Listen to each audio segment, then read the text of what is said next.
Government Good has already design started will recognizing have. the fact that BIM is something that is booming. You have US clientele and you Yes. have Indian clientele. I'm sure there's a lot of difference between the way the perspective also is. When it comes to the US clients, they're extremely compliant to the contract that I sign with them. Okay. When it comes to Indian clients, they are a bit lethargic about it. I won't say they're non-compliant when it comes to this, but the return on investment may not be as early as you thought it would be. Do you think it is the right amount that I'm giving them? Correct. And at that point of time, I was like, are you really outsourcing your work to India? He's like, yes. We welcome architect Srujan Gadgil today. He is a BIM specialist and a facilitator. He is here to clear all the cloud and air around building information modeling. Also, BIM is booming. So let's get him on our podcast today. Also, make sure to like, share, and subscribe to the channel and never miss another update from us. He is going to give us insights on working with major big brands like L&T and also working on an airport project. He is going to give us insights on what is required to be a BIM specialist and how to start a practice. Let's get going and learn from him and his experience.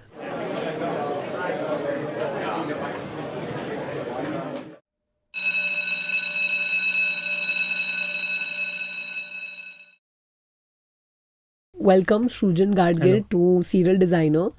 And I'm very excited because today you are going to talk to us about BIM. We all know, we keep seeing on Instagram, on Facebook, BIM is booming, BIM is booming. But actually, nobody really knows what exactly BIM is. And Okay. because you're practicing since a while now, tell us a little bit about yourself.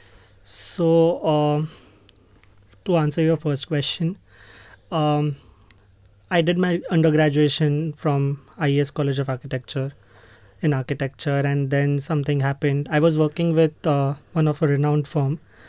There, they used to use some software called Revit, and since second year of architecture, I got it introduced to Revit, but I never used that software to the fullest. In fact, so much so that I used it in my thesis, and I was failed in my thesis because they said we cannot have Revit generated sections. All right. But that's okay. It happens. Then I gave CAD generated sections in my KT exam. And then I went ahead. I worked in that firm again. And then something happened. I asked my parents if I can just do my master's in US. They said they gladly agreed to it. But I told them that I'm going to come back.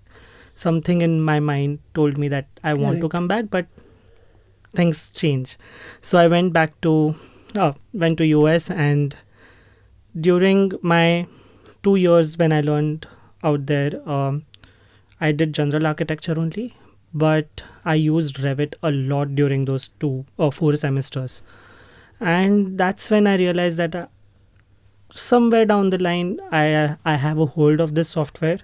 Yes, BIM does not necessarily mean it is only Correct, Revit, correct. but at the same time, Revit still holds a strong hold on the BIM market out there right now. There are other softwares like ArchiCAD and other, even Rhino, even SketchUp are BIM softwares, but but they are still not as robust as we see Revit. And general practice everywhere right now, BIM is associated with Revit. Correct. So anyway, so Hence, there's a misconception also on that. Yes. That Revit I mean, is merely a tool, yes, but then also there's a exactly. misconception about it. Exactly. But Revit is such a comprehensive tool. It does everything for you. Yes, there are some snacks there as well. But what advantages that software gives you is not like it is extremely good and not comparable to the other Correct. BIM softwares. But again, it also has its constraints. People currently are exploring parametric architecture, which we can do it in Revit, but not completely. And that's why we have firms which only do Grasshopper, Rhino, or such things. And then there are practices which are purely focused on Revit as a tool. All right. So how did I come to this is I was working in a firm in California, and at that point of time one of my BIM directors came to me and he said, Srujan, I've got this quotation from an Indian firm uh, for giving me BIM Revit services, Revit outsourcing services. Do you think it is the right amount that I'm giving them? Correct. And at that point of time, I was like, are you really outsourcing your work to India? He's like, yes. And that quotation seemed quite all right. And then I compared that to the Indian standards out here. And I thought, then why can't I do this? Correct. And at that point of time, it was Corona as well. And like the Corona had just hit, and we were all working from home in California, living alone out there. I thought, I think I should fulfill the promise that I had given to my parents that I will be coming back. And I just told them my idea that, okay, I want to start an architectural outsourcing firm along with architectural design that can happen in India because I am a licensed architect in India. So they said, okay, they gladly agreed because their son was coming back. Plus, they also had their own businesses out here, which they thought I will take care of. Unfortunately, I have not taken care of those, but yeah. So that outsourcing quotation kind of triggered Correct. that So I like need to. if an Indian firm is outsourcing their work, elsewhere, Yeah. why can't you just No, do it? I mean, it was my Studio 111, the company that I was working with. They were like, okay, Srujan, is it like if you go back? I told them, if I come back and to India, will you give me the project? Correct. Like the US Correct. based project. And they were gladly agreeing to it. And as soon as I came back, I think 3 months it took for me to set up the company. All right. But after 3 months, the first project was given to me by them, my nice. company over there. Nice. And then this outsourcing journey started. Right now, I am associated with 3 to 4 companies in US, which give me recurring work for because I'm used to the California business building standards and also what the general quotations should be and all of that. So so I'm working both with the US firms, and now I'm also working with some infra works out in India, wherein I'm handling a few airport projects, few high level bungalow projects for some really rich clients, and then some odd interior design projects which my design studio takes care of. Correct. Which is handled by my business partner. Yeah. While you said, you have US clientele and you Yes. have Indian clientele, I'm sure there's a lot of difference between the way the perspective also is of both Yes. the parties. Yes. So what is that perspective? How do you as a person dealing with both clients, deal with this? So one stark difference that I see in US as well as Indian clients, there are both pros and cons to both of them. When it comes to the US clients, they're extremely compliant to the contract that I sign with them. Okay. When it comes to Indian clients, they are a bit lethargic about it. I won't say they're non-compliant when it comes to this, but the return on investment may not be as early as you thought it would be. So in India, mostly many of the so I will tell you, my major clientele is architects themselves. So what I see in the firms out there is they're extremely cautious about the contracts that they have signed with me. And if I say, okay, this is my percentage for the fee structure, these are my fee structures, they will gladly agree to it. Or else there will be amendments, but they will pay me at that particular junctures of deliverables. This is not the case when it comes to Indian clients. Correct. And this is something that I noticed out here. But the other aspect that I noticed in the Indian clients is Indian clients are extremely smart. I mean, the jugaad concept, I won't say jugaad is right every single point of time, but it really works when it comes to India. And Indians are like, that is one thing that I noticed when I was in US as well, that we are extremely smart and extremely hardworking. It is just that we are not paid enough for it. Correct. Yeah. Or rather than paid enough for it, we are not paid enough on time for it. Correct. Yeah. So we are paid enough. There are rich architects. Architects are doing well, and I'm happy that I did architecture. Eventually, we do get the returns that we have put in. But yes, the delay is too long. Yeah. As you just said, कि Indian clientele or US client में there's a difference. Similarly, pay would be also a difference? Not really. I mean, when I was working in the US as compared to when I was working in India, the standard of living, the amount that is required in US to stay, just to live there, and the salary that we get is comparatively the same. Like in India, the starting salary might be, say, when I was there, it was 15,000 rupees. 15,000. And still, honestly, it's still 15,000 rupees. So at that point, like, the standard of living here also, luckily we have our parents and everybody who has been a part of this, and so housing and other stuff is not an issue here, but housing and everything is an issue there. People all want to stay alone, not with their parents out there. Yes. Even if they are like Indian kids born in US, and they're not staying with their parents, they're staying alone because they want to stay in that apartment of their own. They want their own space. In India, it is not the case. So in general, as I said, the cost of living in India, I think the misconception that people have that he's gone to the US and they're earning a lot there than compared to India. I think there's a lot of there's just this blurriness around it. Yes, I mean, honestly speaking, I would be what I say, when I went to US, yes, I did go down there to learn a bit more about architecture, and I did learn. It is not like I didn't learn, but what I learned was the intangible aspects of it. All right. Something wherein today I can stay independently. Correct. But at the same time, I'm not completely away from my family. Correct.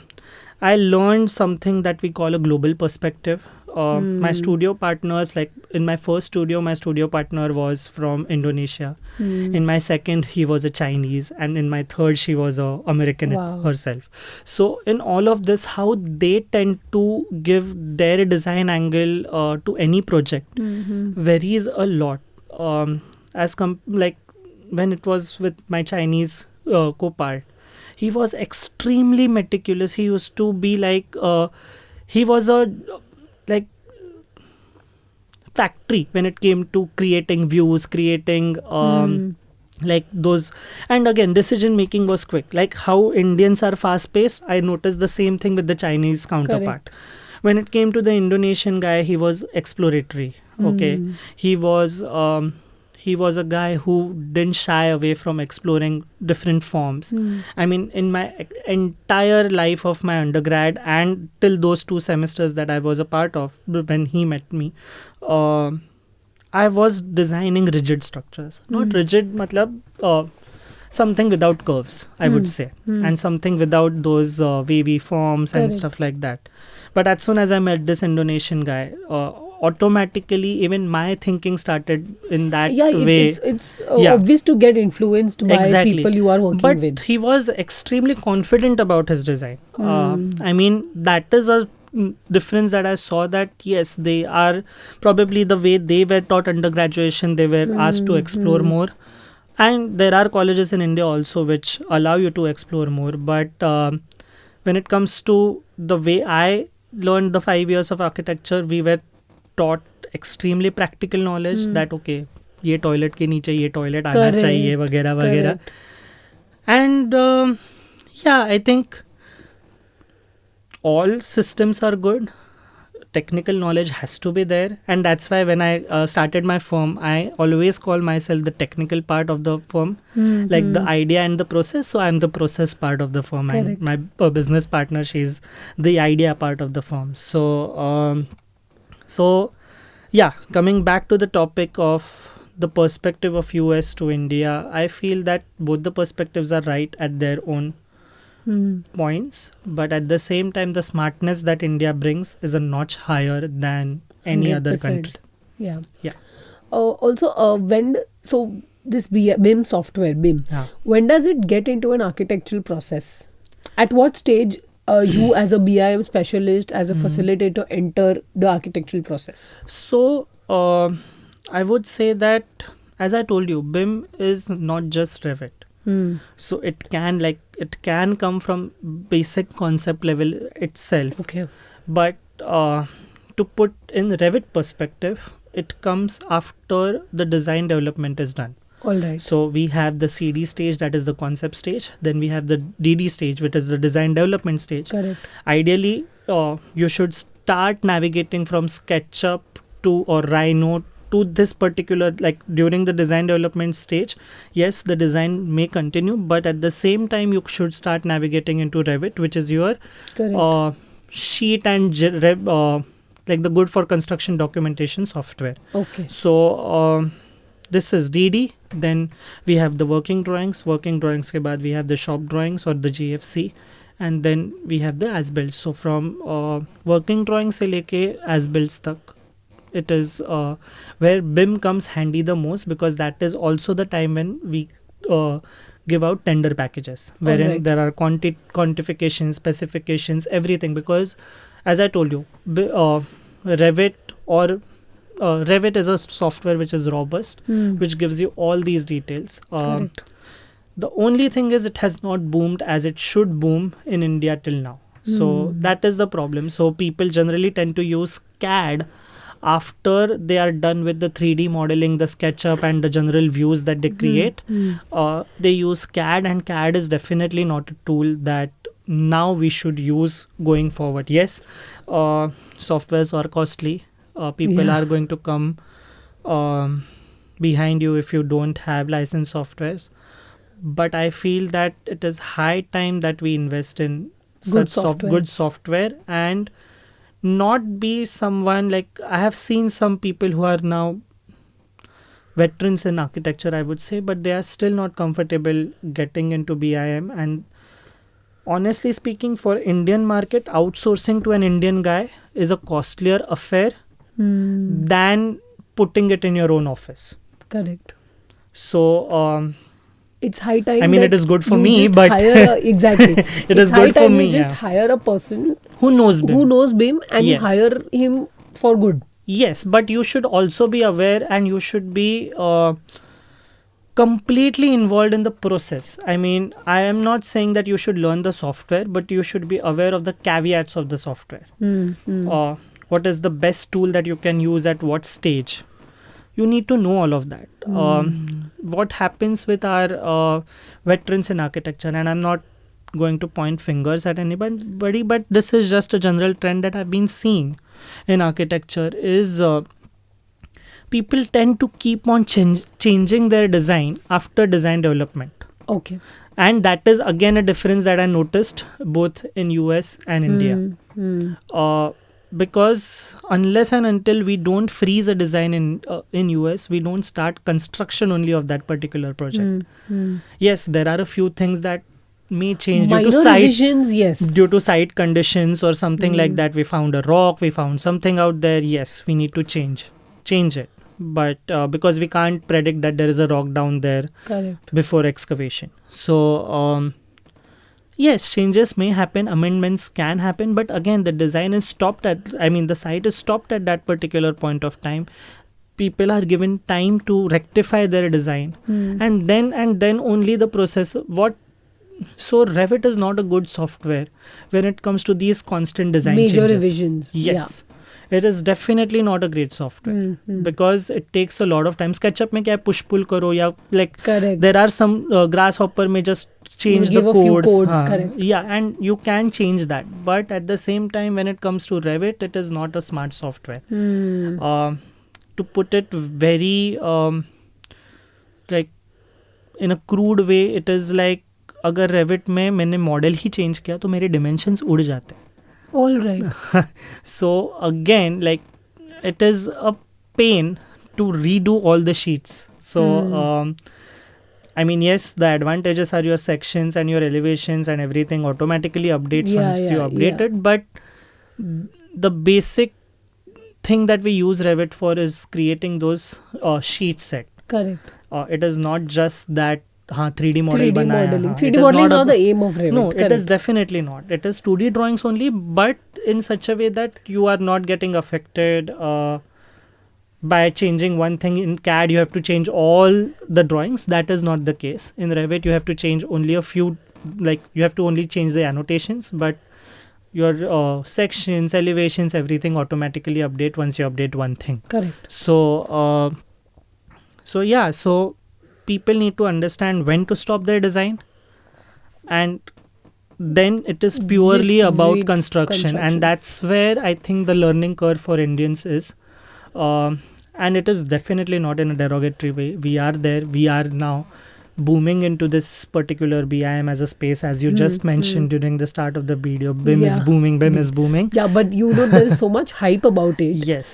That some people, the people who don't even know about BIM, are just like constantly talking about it. They want to know more about it. Yes, and it is You a know, good thing. and it I is a mean, good thing, and that's why Yeah. people like you come in, Yeah. so that we, as you said, veteran architects, they probably need education about it. That Rather than what are the advantages, the long term benefits rather Yes. of BIM. Yes, but one thing that I have noticed is, and that is when I am also now sitting with a pen and pencil, okay, I want to change something in the design when it is already at the construction site, okay, but that instinct has to be stopped. Now that I am using both these technologies, like not technology, I would say, I'm also doing the design as well as I'm doing this BIM. I now know that okay, I need to stop somewhere. Correct. I need to so I've told my students many times, and I think this is also a quote that I'm using of somebody else. I don't know whom it is, but I've told them that take a decision and make it right, rather than completely changing the decisions again and again and again and again, thinking that the first decision that you took is a wrong decision. So there is never a wrong decision. Your decision is a decision. Just make it right. So so we, as you said, the veterans, rather than they see it is, they are at that age where probably learning a software is not something on their mind at all, and they should not. But the generations after them should persuade the bosses or their seniors that okay, we are going to use these software only because this is going to save us time. Right now we are, अभी salary इतना कम मिल रहा है तो boss से क्या झगड़ने का. We are in that, That's very we true. are in that phase. So झगड़े तो जॉब जाएगा अभी इतने इधर जॉब जाने, like we are risking our stuff because we are getting, I mean eventually we will get a lot of salary, but at our early ages, who know these software, okay, right now many of the colleges have introduced BIM as a part of their curriculum. So eventually it will change. It is, the trajectory obviously will shift towards India or Bharat in the future. And we are technologically savvy. I mean, that is one thing that I have learned all across the globe. Wherever I have traveled, one thing that is there is Indians are technologically savvy. And we will get there quicker than any other country. But it's just that we don't want to put in the money that is required for it. And I mean, yes, it is... I don't blame them when now I am sitting at the business part of it. But it needs to change. Correct. Yeah. So if say tomorrow I have to start an architectural practice oriented, straight up to BIM. Yeah. Do I need to like change these systems? Do I need to hire new people? Do I need to learn a new software? What should I do to start a practice? So I think what you need to start a practice is with people. I mean, new people is fine. I mean, it is not a problem at all, because many of the courses currently are, like many of the colleges are putting BIM as their curriculum. Even though it is a part of elective, it is a curriculum, and you can hire those people. One thing that I also would like to say is many of my students also come to me asking, sir, should I do a BIM oriented course given by correct. some third party people, and I'm like, no, don't do that. I mean, whatever you have learned, 10% if not in my class, it's fine, because my belief is you learn softwares only when you experience something. I mean, where just I in fact I tell my students, take any one of your AD projects, okay, put that on Revit, put that on SketchUp, put that on any software you want, and start developing that particular project to the last possible detail in that software, even if it is SketchUp. Go down to that level of detailing in that. You will understand so many things about that software itself, okay? And I mean, how did I learn Revit? It was out of, I mean, I did a course, but that is only whatever I teach them in the class, that is only that I learned. But using view templates, I mean, this is more technical about Revit, but I mean, people who are using Revit, they will understand it. Probably the lame man may not understand what are these terms, but the templates, everything that, like how a section should look like, how everything should look like, they did not teach me all of that when I was doing my course. And that's what I realized, that whatever you are learning in college, that's the most knowledge that you require. Apart from that, you don't require anything. Yes, there are non-architects who might be valuable for your company. I have 3 civil engineers who have done a BIM course and now they are coming down here. BIM course is specifically required for MEP or structure. Okay, wherein BIM is like the course probably might be required, but again, an architecture firm is not going to hire for MEP modeling. Let's be very honest about it. So you don't need to do anything apart from, like, if you are an architecture student, you don't need anything apart from so the just basic an architecture student interested in this software knows how to, like, Yes. walk through his way Yes. through a little tech knowledge, of Yeah, course, is required. Can you just work on BIM as a software? BIM as a software, yeah. Correct. Any software. Okay. And apart now, going to the business end of it, to start a BIM practice, all you need is a high-end computer. People who know how to navigate through these software and who have the understanding. Even sometimes, even I fail to understand some things that happen in Revit. My go-to is not something wherein I will, okay, अभी ये मेरे को किसी technician से पूछना पड़ेगा, Correct. क्या होगा, कैसे होगा. I need to approach some class, because the class people also don't know it, honestly. Okay. But then there are a lot of guided videos. There are forums out there who can help you out in that. I have my ex-boss who can help me out with that. So it is not just a thing wherein हाँ मैंने ये course कर दिया and now I will get bigger salaries. No, it is not the case like that. Which is the For misconception around it. And which is a misconception around everything that we do, honestly. Matlab, if you remember during our school days, they used to say MSCIT karo, या फिर you need to learn PowerPoint, Excel, everything. No, I am going to hire a person who has a better experience in it rather than just a certificate in it. Correct. So So I think you're stressing on experiential learning, yes, learning through the process, Yes. learning when the challenge arises, yes, than just doing it, the learning, and then waiting for the challenge, to come. Exactly. I think that's precise. I mean, that's how Exactly. you learn any software. Yeah. And actually, as you said, I think you just mentioned about, like you learned AutoCAD, Yeah. while just, being Look in a at the- room sitting beside a senior. Yes. So I think that's how most of Most these of- softwares work. Even yes. SketchUp, I don't remember learning SketchUp through Yeah. any formal training. Honestly, today also this push-pull thing, okay. Honestly, I have never used SketchUp at all, okay. I after having worked in software like Revit, for me, SketchUp and all of these softwares, I mean, I never got an interest into it. Correct. But today, if you ask me to model something in it, You will be able to do it. I will be able to do it. So yeah, so it's about how you experience it, and